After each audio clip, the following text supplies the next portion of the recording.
లేదు.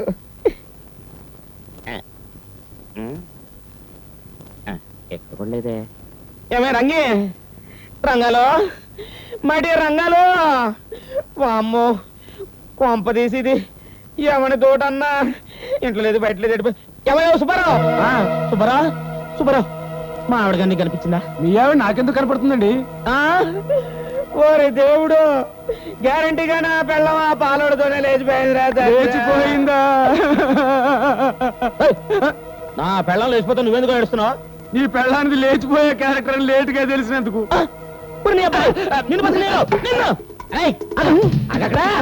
నా పెళ్ళాన్ని లేపకపోయి ఎక్కడో దాచిపెట్టి ఏ వరకు నంగలచ్చలాగా వస్తారా?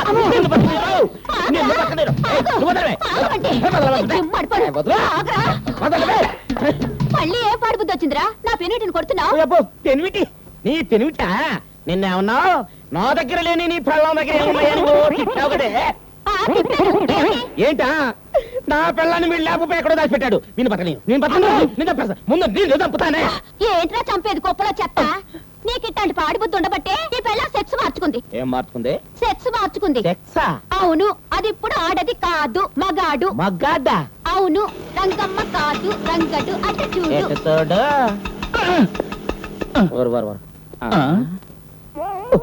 సెక్స్ మార్పిడంటే బాడీ కలర్ అన్ని మారిపోతాయా? నా రంగమ్మో, దొండ పండులాగుండే నువ్వు నా కాకి రంగులోకి వచ్చావంటే రంగమ్మో. సారీ రంగమ్మా, సారీ. నేను సెక్స్ మార్చుకున్నా నీ పెళ్ళాన్ని కాదు, నీ పెళ్ళాన్ని మగాడిగా మార్చిన డాక్టర్ని. డాక్టర్ వా? Yeah, mister Ranga.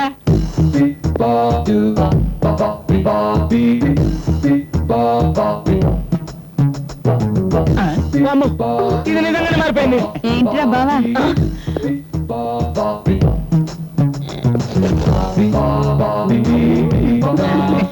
అమ్మాయి కొంచెం మారలేదు. డోంట్ వర్రీ, ఓ వారం రోజుల్లో మారిపోద్ది. ఈలోగా నువ్వు బుద్ధి మార్చుకో. మార్చుకోలేకపోతే ఓ 500 పడి పుంలింగం నుంచి స్త్రీలింగంలోకి మార్చేస్తా.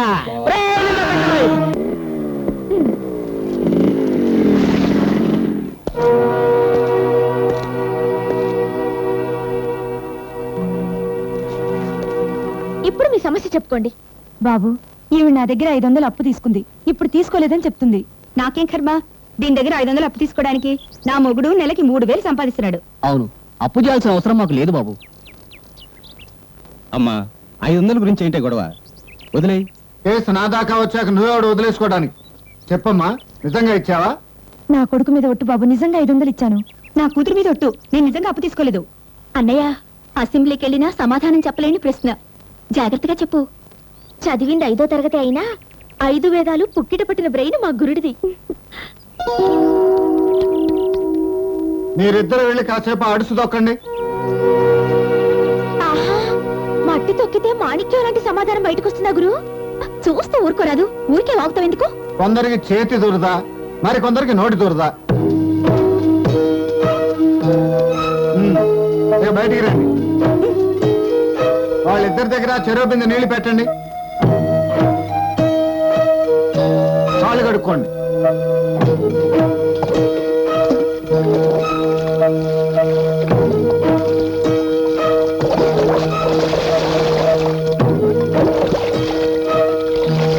హంసయ్యమ్మ, కాంతమ్మ దగ్గర నువ్వు 500 తీసుకున్నావు. అన్యాయం బాబు. నోర్మోయ్, 500 కట్టు. అబద్ధం ఆడినందుకు మరో 500 కట్టు. నేను అప్పు తీసుకున్నానని మీరు ఎలా తీర్మానించారో జనానికి తెలియాలి. కాళ్ళు కడుక్కోవటానికి బిందెడు నీళ్లు చాలక పక్క బిందెలో నీళ్లు తీసుకున్నావు నువ్వు. నిజ జీవితంలో కూడా నీ క్యారెక్టర్ అలాంటిది. అర్థ సంపాదన చాలక అప్పు చేసి ఉంటావు. ఏం తీర్పు చెప్పావు గురు? నీ బుర్రా బుర్రా. కాకపోతే అదొక్కటో నీకు తెలీదు. ఏంటి? అదే నన్ను లవ్ చేయడం. ఇంకా టైం ఉందిలే. ఆ టైం ఎప్పుడు వస్తుందో? ఏ, నన్ను కాకా పట్టుకో, తొందరగా వస్తుంది. ఈ 1000 మెమ్మని కట్టేమని. అలాగే. ఏమాయ్, నా కోట ఎక్కడా? యువతల పొయ్యి మీద గుత్తంకాయ కూర ఉడుతుంది. మీ కోటు ఎదిగితే కూర మాడిపోతుంది. అదేం కాదులే, లాయర్వి కదా, నేను మొగుడికి సేవలు ఎందుకు చేయాలని వంక. ఏంటి అసలు ఏంటి దబాయిస్తున్నారు? సెక్షన్ డాష్ అండ్ డాష్ ప్రకారం కేసేసానంటే నీ మొగుడిని జైల్లో పెడతారు, అప్పుడు కోర్టుకు వెళ్ళాల్సిన అవసరం ఉండదు. నమస్కారం అండి. నీ నమస్కారం నాకు అక్కర్లేదు. నేను కాదు స్వామి పెట్టింది, అటు చూడండి. నమస్కారం అండి. నమస్కారం అమ్మా. నువ్వు? మీ తమ్ముడు గారి క్లాస్మేట్ ని. నిన్న కాలేజీకి వెళ్ళలేదు, నోట్స్ తీసుకుందామని వచ్చాను. అలాగమ్మా, రాము వస్తున్నా వదినా ఏంటి వదినా వేసుకొస్తాడులేమ్మా కూర్చో పొయ్యి మీద కూర దింపొస్తాను కూర్చోమ్మా అలాగేనండి ఏం హాయ్ నిన్న కాలేజీకి ఎందుకు రాలేదు నీకోసం ఎంత ఎదురు చూస్తాను తెలుసా అన్నయ్య ఏదో నోట్స్ రాయమంటేను కాఫీ తాగుతావమ్మా అబ్బే అలవాట్లేదండి నోట్స్ తీసుకున్నాను వెళ్ళొస్తానండి అలాగే వెళ్ళిరామ్మా